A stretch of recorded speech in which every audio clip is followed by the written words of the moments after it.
নিতে ইমতিহান আল্লাহ রহমান, নিতে ইমতিহান আল্লাহ রহমান। খলিলকে স্বপ্নে দেখান, তুমি হয়ে যাও মহান। প্রিয় জিনিস দাও কুরবান। দেখিয়া স্বপ্নেতে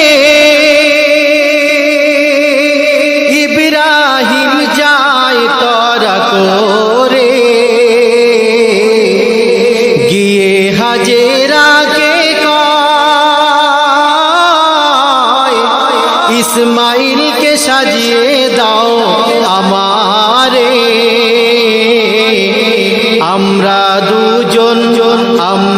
দুজন যাব গো এখন, দিতে খোদার ইমতিহান। খোদা মোর স্বপ্নে